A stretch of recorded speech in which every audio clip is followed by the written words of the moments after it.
বিচাৰিছো এটা গুৰুত্বপূৰ্ণ খবৰ। আজি দিল্লীত লোকসভা নিৰ্বাচনৰ ৰণসিঙা বজালে আম আদমি পাৰ্টিৰ ফালৰ পৰা। আজি আনুষ্ঠানিকভাৱে নিৰ্বাচনৰ প্ৰচাৰ আৰম্ভ কৰিছে আম আদমি পাৰ্টি আৰু নিৰ্বাচনী প্ৰচাৰ সভা আৰম্ভ কৰি প্ৰথমখন সভাতে এবাৰ বিজেপিৰ বিৰুদ্ধে আক্ৰমণাত্মক হৈ পৰিল অৰবিন্দ কেজৰিৱাল। অৰবিন্দ কেজৰিৱালে আজি প্ৰথমখন প্ৰচাৰ সভাত কি ক'লে বিজেপিক এবাৰ আমি পোনে পোনে জনাব বিচাৰিছোঁ। তাৰ পূৰ্বে ফুল প্লেটছ আমি জনাইছোঁ এটা গুৰুত্বপূৰ্ণ খবৰ। ইতিমধ্যে আজি আৰম্ভ হৈছে দিল্লীৰ আনুষ্ঠানিক প্ৰচাৰ অভিযান। দিল্লীত আম আদমি পাৰ্টিৰ নিৰ্বাচনৰ আনুষ্ঠানিক প্ৰচাৰ। দিল্লীৰ ৰামলীলা ময়দানৰ পৰা আৰম্ভ আপৰ নিৰ্বাচনী প্ৰচাৰ অভিযান। লোকসভা নিৰ্বাচনৰ প্ৰচাৰ অভিযানৰ নাম ৰাখিলে সংসদতো কেজৰিৱাল। প্ৰচাৰ অভিযানত ভাগ লৈ কেজৰিৱালৰ মন্তব্য, 7 জনম দিল্লীবাসীক সেৱা কৰিলেও মোৰ সেৱা অন্ত নপৰিব। মই কোনোদিন মুখ্যমন্ত্ৰী হ'বলৈ চেষ্টা নকৰিলোঁ। মই সদায় দিল্লীৰ প্ৰতিটো পৰিয়ালৰ সদস্য হোৱাৰ চেষ্টা কৰিলোঁ। প্ৰতিটো পৰিয়ালৰ সদস্যৰ সমস্যা দূৰ কৰিবলৈ মই অব্যাহত ৰাখিলোঁ। দেশৰ প্ৰতিখন ৰাজ্যতে দিনটোত 7-8 ঘণ্টা বিদ্যুৎ কৰ্তন কৰা হয়, কিন্তু দিল্লী আৰু পাঞ্জাৱত 24 ঘণ্টাই বিজুলী থাকে। দিল্লীবাসীৰ কাৰণে সদায় ভাল কাম কৰাৰ চেষ্টা কৰোঁ, কিন্তু প্ৰতিবাৰে মোৰ কামক বাধা দিবলৈ চেষ্টা কৰে বিজেপিয়ে দিল্লীৰ 2 কোটি জনতাক বেয়া পায়, কাৰণ মোৰ দৰে সাধাৰণ ব্যক্তি এগৰাকীক দিল্লীবাসীয়ে 3বাৰকৈ মুখ্যমন্ত্ৰী পাতিলে। সেইবাবে দিল্লীবাসীক বেয়া পায় বিজেপি চৰকাৰে। আন্তঃৰাষ্ট্ৰীয় ফৰ্বছ মেগাজিনতো এতিয়া দিল্লী চৰকাৰৰ নাম। বিশ্বৰ সকলোতকৈ সৰ্বাধিক CCTV লগোৱা ৰাজধানী হৈছে দিল্লী, আৰু এই কাম কৰি দেখুওৱাৰ সাহস দেখুৱালে কেৱল দিল্লী চৰকাৰে।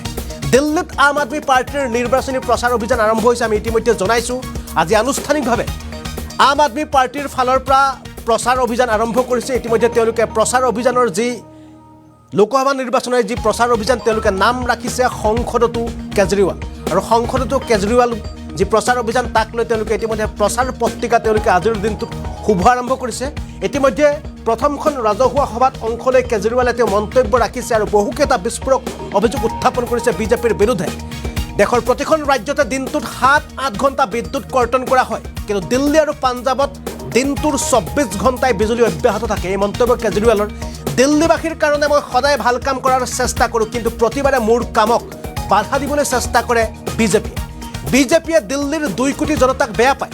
এই মন্তব্য কৰিছে অৰবিন্দ কেজৰিৱালে, আৰু 2 কোটি জনতাক বেয়া পোৱাৰ প্ৰধান কাৰণ হ'ল অৰবিন্দ কেজৰিৱালৰ দৰে এগৰাকী সাধাৰণ ব্যক্তিক, অতি সাধাৰণ ব্যক্তিক 3বাৰকৈ দিল্লীৰ মুখ্যমন্ত্ৰী হিচাপে নিৰ্বাচন কৰিছে দিল্লীৰ সাধাৰণ জনতাই, যাৰ বাবে কেজৰিৱালক বেয়া পায় বিজেপি চৰকাৰে।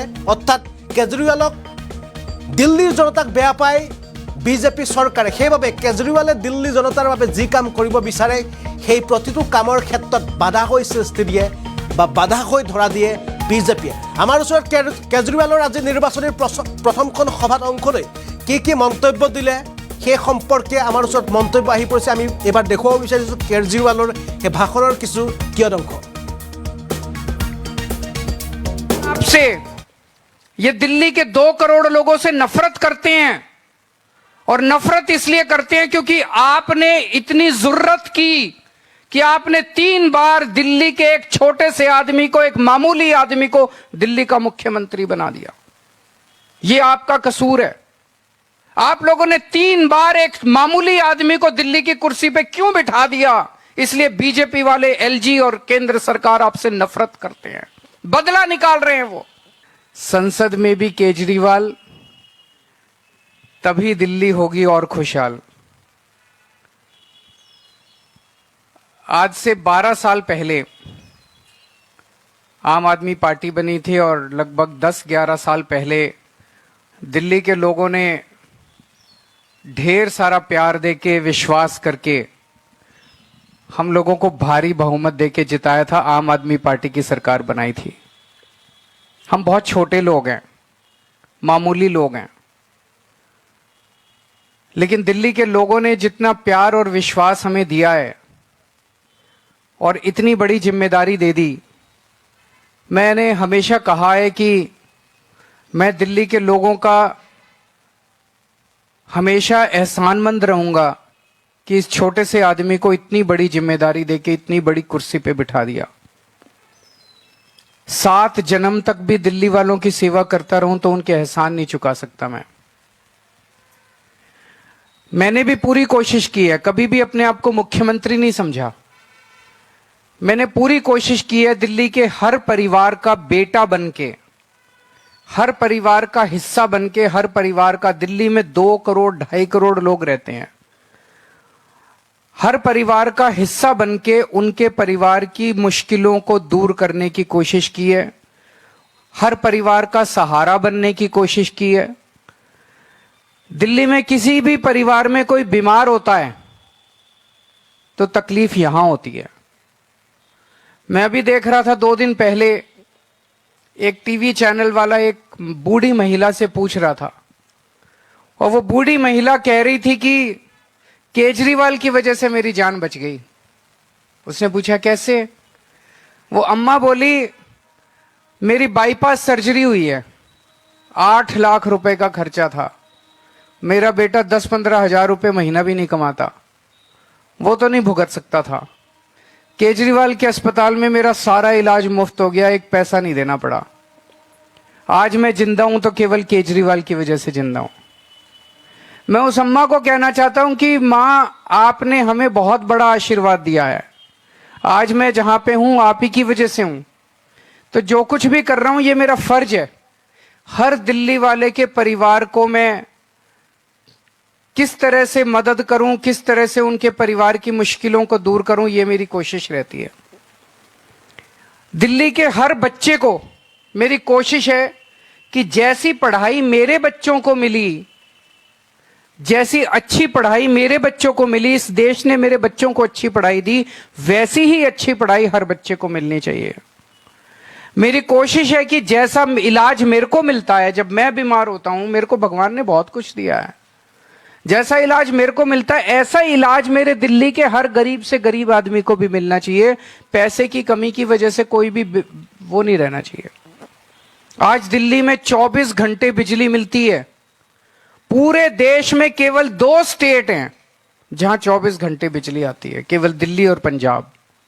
बाकी किसी स्टेट में 24 घंटे लंबे लंबे पावर कट लगते हैं, इंडस्ट्री को बिजली नहीं मिलती, कॉमर्शियल वालों को बिजली नहीं मिलती, घरों को बिजली 7-7, 8-8 घंटे के पावर कट लगते हैं पूरे देश में। केवल दिल्ली और पंजाब में पूरी बिजली आती है। आज दिल्ली और पंजाब 2 स्टेट केवल ऐसे हैं जहां पे आपको फ्री बिजली मिलती है। बाकी पूरे देश में इतनी महंगी बिजली, कईयों की तो पूरी तनख्वाह निकल जाती है बिजली के बिल देने में। बहुत काम किए। ये जो पर्चा अभी लॉन्च किया, ये पर्चा अब घर घर बांटने जाएंगे हमारे कार्यकर्ता, इसमें सारे काम लिखे हैं। लेकिन जब मैं ये काम कर रहा था तो ये बीजेपी वाले, एलजी साहब और केंद्र सरकार आपके सारे काम रोकने की कोशिश करते हैं। हर काम जो मैं आपके लिए अच्छा करने की कोशिश करता हूं, हर काम ये लोग रोकने की कोशिश करते हैं। क्यों? ये लोग नफरत करते हैं आपसे। ये दिल्ली के 2 करोड़ लोगों से नफरत करते हैं, और नफरत इसलिए करते हैं क्योंकि आपने इतनी जुर्रत की कि आपने 3 बार दिल्ली के एक छोटे से आदमी को, एक मामूली आदमी को दिल्ली का मुख्यमंत्री बना दिया। यह आपका कसूर है। आप लोगों ने 3 बार एक मामूली आदमी को दिल्ली की कुर्सी पे क्यों बिठा दिया? इसलिए बीजेपी वाले, एलजी और केंद्र सरकार आपसे नफरत करते हैं, बदला निकाल रहे हैं वो। याद करो, आज से 6-7 साल पहले जब मैं दिल्ली के मोहल्ला क्लिनिक बना रहा था, उस समय एमसीडी के अंदर बीजेपी की सरकार थी। मेरे बने बनाए मोहल्ला क्लिनिक बुलडोजर भेज के इन्होंने तोड़ दिए दिल्ली के अंदर। सरकारी मोहल्ला क्लिनिक दिल्ली सरकार ने बनाए, एमसीडी में बीजेपी की सरकार थी, एमसीडी वालों ने बुलडोजर भेज के दिल्ली के मोहल्ला क्लिनिक तोड़ दिए। इतने गंदे लोग कौन हो सकते हैं? जब मैं दिल्ली में जगह जगह सीसीटीवी कैमरे लगा रहा था, आज फक्र है हर दिल्ली वाले को। पूरी दुनिया में, ये मैं नहीं कह रहा, फोर्ब्स मैगजीन, इंटरनेशनल मैगजीन ने 2021 में बोला है कि पूरे दुनिया के अंदर सबसे ज्यादा सीसीटीवी कैमरे की डेंसिटी दिल्ली के अंदर है। 5 साल के अंदर दिल्ली में सबसे ज्यादा सीसीटीवी कैमरे लगवा दिए हमने। जब मैं सीसीटीवी कैमरे मैंने लगाने चालू किए तो एलजी साहब ने फाइल रोक दी, मेरे को सीसीटीवी कैमरे नहीं लगाने दिए। तब मैं, गोपाल राय, मनीष सिसोदिया और सत्येंद्र जैन एलजी साहब के घर के अंदर घुस के उनके कमरे में 10 दिन तक हमने धरना दिया था, याद करो, तब उस टाइम इन्होंने कैमरे लगाने की फाइल पास की थी। हम घर घर राशन देना चाहते थे, इन्होंने राशन की फाइल रोक ली। पिछले साल 2 महीने तक दिल्ली के मोहल्ला क्लिनिक की बिजली काट दी इन लोगों ने। दिल्ली के मोहल्ला क्लिनिक के किराया रोक दिया इन लोगों ने। दिल्ली के सारे मोहल्ला क्लिनिक की दवाइयां बंद कर दी इन्होंने, एलजी साहब ने, केंद्र सरकार ने और इन्होंने मिलकर। दिल्ली के मोहल्ला क्लिनिक के टेस्ट बंद कर दिए इन लोगों ने। इतना निर्दयी कौन हो सकता है जो गरीबों का इलाज बंद कर दे? इतनी नफरत क्यों है? इतना निर्दयी कौन हो सकता है? इन्होंने योगा बंद कर दिया। 17,000 लोगों के लिए मैंने योगा चालू किया था दिल्ली में, फ्री योगा टीचर भेजता था, इन्होंने योगा बंद कर दिया। हमारी एक स्कीम थी फरिश्ते, उसमें दिल्ली में अगर किसी का एक्सीडेंट हो जाए तो उसका बड़े से महंगे प्राइवेट अस्पताल में इलाज कराते थे, सारा इलाज मुफ्त होता था। 23,000 लोगों की मैंने जान बचाई थी फरिश्ते से। एलजी साहब ने फरिश्ते स्कीम बंद कर दी। सुप्रीम कोर्ट गया मैं, सुप्रीम कोर्ट से ऑर्डर लेके आया, दोबारा चालू कराई मैंने फरिश्ते स्कीम। आपका एक भी काम मैंने बंद नहीं होने दिया। इन्होंने बंद की, पिछली साल दवाइयां बंद की, मैंने लड़ के इनसे दोबारा चालू कराई।